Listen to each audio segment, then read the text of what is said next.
Alright, this is Algebra 2, Week 3, the exponential worksheet. This video will cover the first 8 or 9 questions. Iridium-192 is an isotope of iridium and has a half-life of 73.83 days. If a laboratory experiment begins with 100 grams of iridium-192, the number of grams A present after T days could be represented by that exponential equation. Which equation approximates the amount of iridium present after T days? So all they really want you to do, if you look at the answer choices, is to make the exponent just a T instead of T over 73.83. And for this you need to use your law of exponents.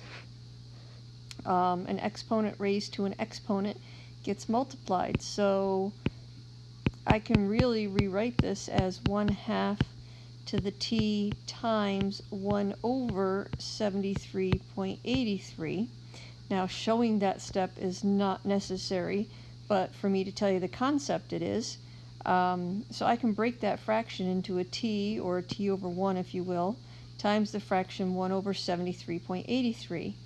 And then the exponential rule that I just told you about is that a power to a power gets multiplied. So I can rewrite this as a power to a power. So I can rewrite it as 1/2 to the 1 over 73.83, all being raised to the T. So now I have my power to a power, which would have gotten me this, which would have gotten me this. Now it separates it so that I can actually simplify a part of it. So in my calculator, I'm going to take 1/2 and raise it to the 1 over 73.83. Of course, that is in parentheses, power. And so the part that's in the square brackets comes out to be 0.99065555118. I ran out of room to the T. And if you look at your answer choices, number 3 is the closest to that. They rounded the decimal at the end. Okay, so exponentially speaking, that's how they wanted you to use your exponent rules. Now, if you're careful, the calculator trick, if you can't find the right answer doing the math, is you could type this into y equals. So go type into y equals 100 times 1/2 caret, make sure you have that in parentheses, 73.83, and you could get a table of values. And then you could carefully type in each one of your answer choices into y2 and look for the same table. Okay, that's the way you can find the answer on a multiple choice test. We are really hoping that you know the math. They could also ask it as non-multiple choice. So either way, you should know how to do that. Number 2, what does this expression equal? So this expression has got a couple variables in it and a fractional exponent, and all my answer choices have radicals in them. So eventually I'm going to turn it into radicals, but not until I simplify this. So a power to a power multiplies. So when you have an exponent on the outside of parentheses, as long as the stuff in parentheses does not have any addition or subtraction, you can distribute this exponent and multiply it to everyone's exponent. Well, negative 54 as a plain old number has an exponent of 1. So 1 times 2/3 is 2/3. And then x to the 9th, I'm going to multiply that to the 2/3 because power to a power multiplies. And I have y to the 4th times 2/3. Alright, negative 54 to the 2/3. Well, 2 is the power, 3 is the root, so I am going to take the cube root of 54. At least I'm going to try to. That's 2 times 27, 3 times 9, 3 times 3. Here's the hockey stick thing. I have a group of 3. For every group of 3, 1 comes out. So this is going to be 3 cube root 2, and it's actually going to end up being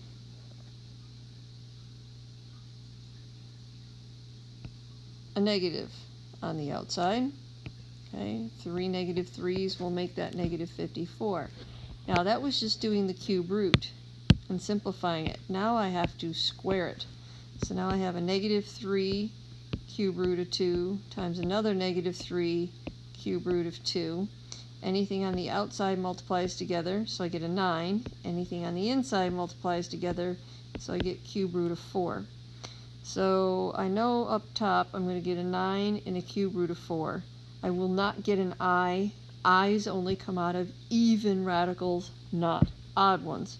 So I am going to cross off number 1 and number 2. Alright, so now both of those have an x to the 6th, which if you multiply those together, you will get the x to the 6th. So the deciding factor is the y's. So if I take 4, put it over 1, and multiply it to 2/3, I get y to the 8/3, y to the 8/3 power. Now I need a radical. So I'm going to simplify this rational expression by first taking, well, more easily, is I'm going to take the cube root of y to the 8th and simplify it. So that's 8y's, and I need groups of 3. So there's a group of 3, there's a group of 3. So that tells me 2y's come out to make a y squared, and 2y's will stay underneath my cube root, which is choice A.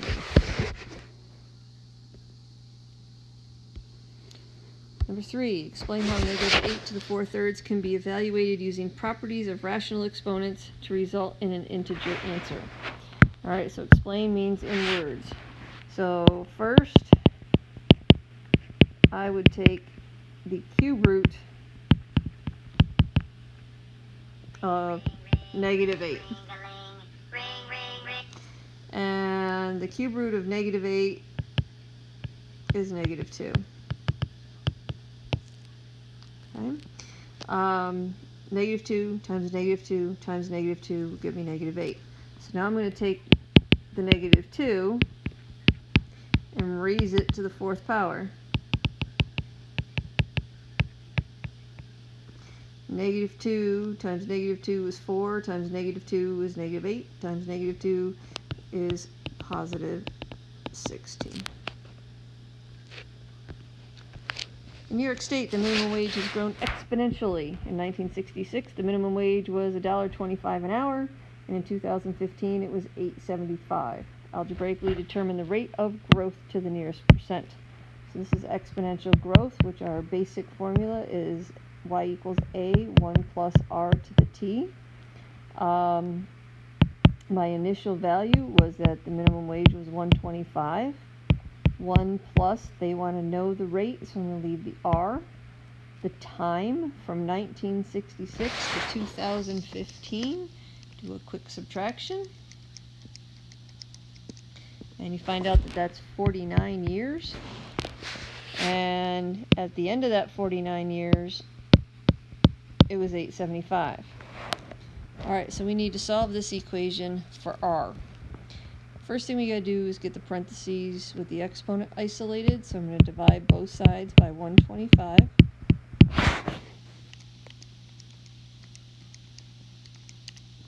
To get 7.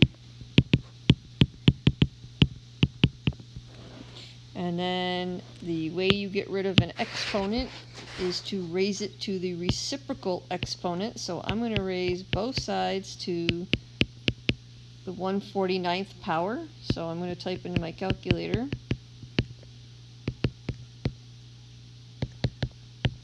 7 to the 1/49th. And I get 1.04051153 is equal to 1 plus r, because exponent and its reciprocal, power to a power multiplies, they cancel. Alright, so now I just subtract 1. So 0.04051153 is equal to the rate. They said to the nearest percent. Change a decimal to a percent. You move the decimal place right 2 places. which will give us a total of 4%. Number 5, using the microscope, researchers observed and recorded the number of bacteria spores on a large sample of uniformly sized pieces of meat at room temperature. Summary of the data is recorded below. Using this data, write an exponential regression equation. Alright, so for this you go to Stat, Edit, put X into list 1.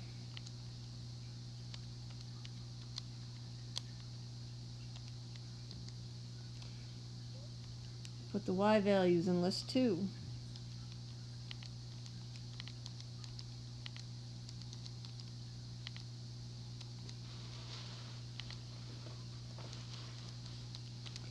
And then exponential regression, so Stat, move over to Calc. Exponential regression is number 0. And then you have to round to the nearest thousandth. There are 3 zeros in 1,000, so we round to 3 decimal places. So we've got to write down our button presses. Stat Calc number 0. And Y equals 4.168 times 3.981 to the X.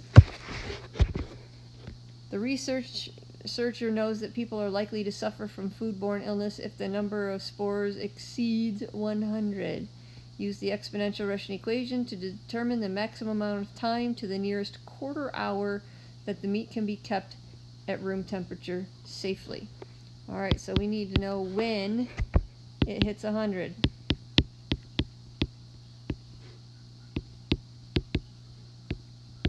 So the when is the X. We have a variable in the air as an exponent. That means we're going to have to use logs to get it out. But before I can log both sides, I need to get that exponential term isolated. So I'm going to divide both sides by the 4.168.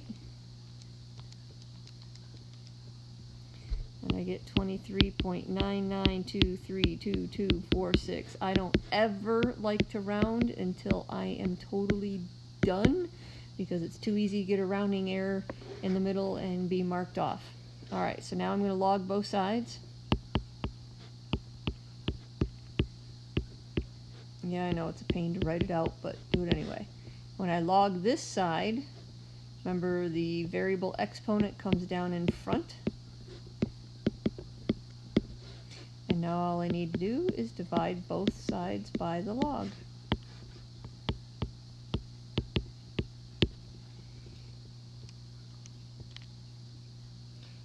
Alright, so log of that great big old number divided by log of 3.981. And I'm getting 2.30015 is equal to X. Now it says the nearest quarter hours. Well, I have 2 full hours. 0.3 of an hour is 18 minutes. So that's 2 1/4 hours. 18 minutes is closest to the 15, which is 1/4 of an hour. Number 6, the value of a certain small passenger car based on its use in years is modeled by that equation, where V of t is the value in dollars, t is the time in years. Zach had to take out a loan to purchase the small passenger car. The function z of t, where z of t is measured in dollars and t is the time in years, models the unpaid amount of Zach's loan over time. Graph them both on the axes below. Alright, so we need to go make a table of values. They gave us the domain, therefore we are not going to connect these with arrows. We are just going to copy down the values they're telling us. Alright, so 28482.698 parentheses 0.684 caret x. And y2 is 22151.327.778 caret x. Alright, go get these tables.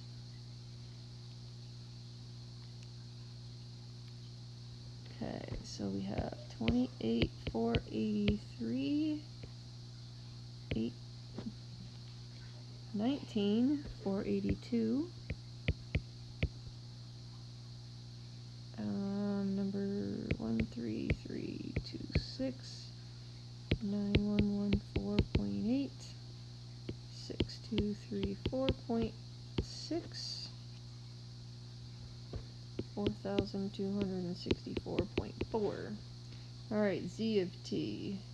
22,151, 17,234, 13,408, 10,431, 8,115.6, 6,313.9. Alright, so this is T, and 0, 1, 2, 3, 4, 5. I'm skipping spaces because I'm only graphing 5 points. It'll spread it out a little bit. Alright, so I gotta go from like 20,000 to down to 4,000. Okay, well, almost 30,000. So I'm gonna do, let's see. I don't know, should we just count by 5,000s? Alright, so actually I'm going to skip a line and count 5,000s. 5,000, 10,000, 15,000, 20,000, 25,000, 30,000. Alright, so because I skipped lines, every Y value is 2,500. Alright, so V of T, so 0 almost to 30,000. 1 is almost to 20,000. 2 is 13,000, so that's a little bit above the 12,500.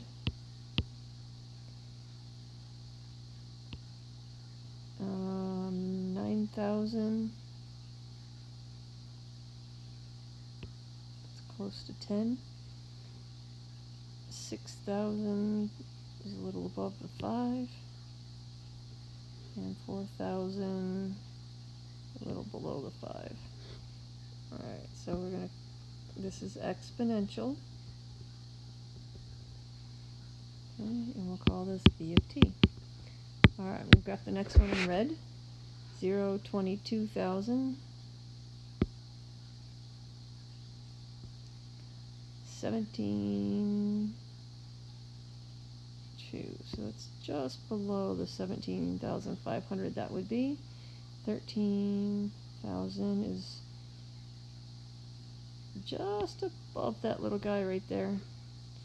Number 3 is 10,000, just above the 10,000. And we have 8,000, which is above the 7,500. And we have 6,300. And there's Z of T. So the blue one is how much the car is worth. The red one is how much he still owes for his loan. Alright. State when V of T equals Z of T to the nearest hundredth. And interpret what it means in the context of this problem. Well, you've got two options. You can do this algebraically, or you can know how to find the intersection point on your calculator. And that's what we are going to do. So, you're going to go and you're going to hit trace. Sorry. You're going to hit second trace.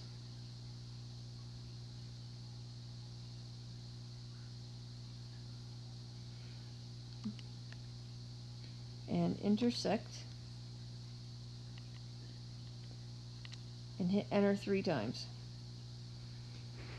So second, trace, intersect, hit enter 3 times, and my calculator says it intersects at 1.952, 13,569. It said to the nearest hundredth state when it intersects. They want the x value to the nearest hundredth, so 1.95. What does it mean in the context of the problem? In 1.95 years, the the value of the car equals the amount he owes on the car, the amount of the loan. Zach takes out an insurance policy that requires him to pay a $3,000 deductible in case of collision. Zach will cancel the collision policy when the value of his car equals his deductible. To the nearest year, how long will it take Zach to cancel his policy? Alright, so for this one, there's two ways. You could graph y equals 3,000 and see where that intersects the z of t line. Or we're just going to go ahead and fill it into the equation. So when the value of his car, sorry, so not the z line, the v line. So 3,000 equals, and the v equation was 28,482.698.684 to the t. Make sure that's right. Yep. Alright, so again, our variable's in the air, so we're going to be doing logs, but first we need to get ready to do the log.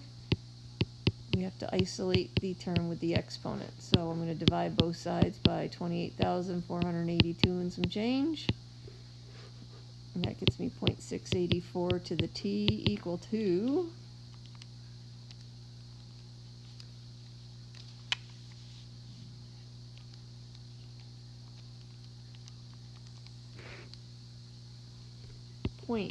0.1053271,007, and then we're going to log both sides. When we take the log on the right side, the t is going to drop down in front. That way we can divide by the log. Alright, so log of that big number divided by log of 0.684, and I'm getting 5.926. It says to the nearest year, so in 6 years he will cancel that policy. That was a 6-pointer on a Regents exam. That guy's really big. Alright, number 7. Given that y is greater than 0, what is that expression equal to? Well, first thing I see is that we have a square root and a cube root, and you can't multiply those together. When you have the roots have to be the same to multiply them. And I see that all the answer choices have fractional exponents in it, so I'm going to take their hint and I'm going to change everybody to a fractional exponent. I know a square root is an exponent of a half, and a cube root is an exponent of a third. So I'm going to go and put those exponents on everybody underneath the radical. So that's going to be 3 to the half, x squared to the half, y to the half. That's going to get multiplied to 27 to the third, x cubed to the third, y squared to the third. Alright, well, I don't know what 3 to the half is, so I'm going to leave that. Powers to a power multiplies, so that gives me a plain old x, and the y to the half is going to stay. 27 to the 1/3 means the cube root of 27. Cube root of 27 is 3. Okay, type that in a calculator and check it. X to the third to the 1/3, power to a power multiplies, that gives me x to the first. And power to a power multiplies, that gives me y to the 2/3. Alright, so from here, anytime you multiply like bases, you add their exponents. So if I multiply these 3's, I get a 3 to the 1½ power, a half plus 1, x squared, there's a 1 and a 1, add them together, and then for the y, we got to add the 1/2 and the 2/3. And when we do that, we will get 7/6. So the only one that has a y value of 7/6 is this, and that would be correct because 3/2 does make 1.5. Alright, I think this is going to be the last one for this video. This is another really big one.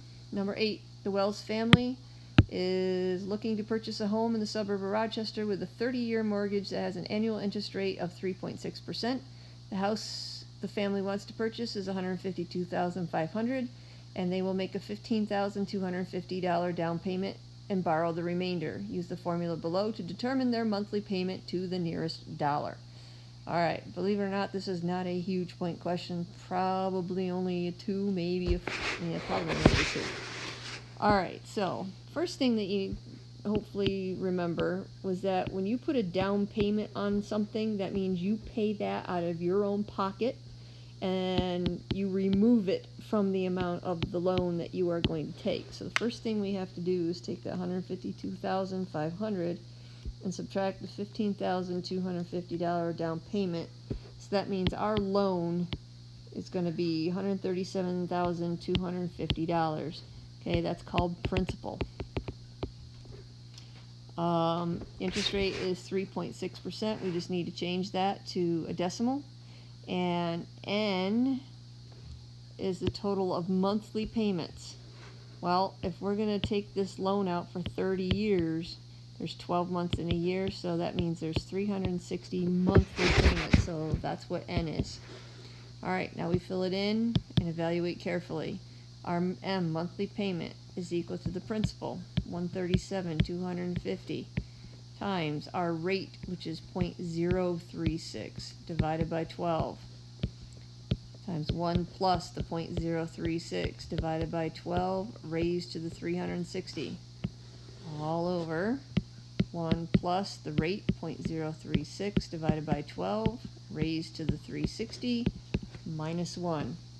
Okay, and it has always been my advice that you figure out what your fraction is in the numerator, write it down, then the denominator, write it down, divide at the end.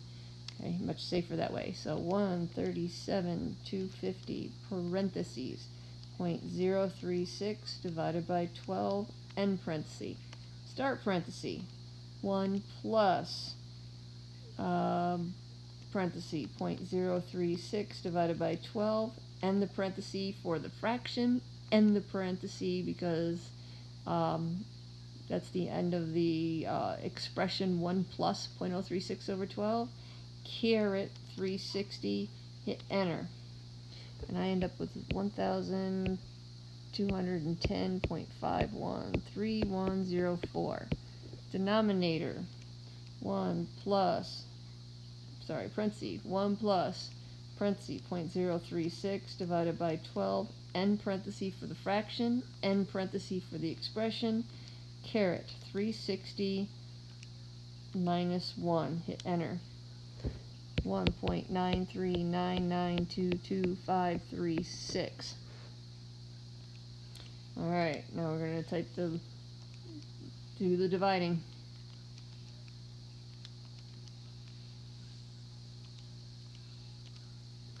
And I'm coming out with a monthly payment of $624. No cents. So to the nearest dollar, 624.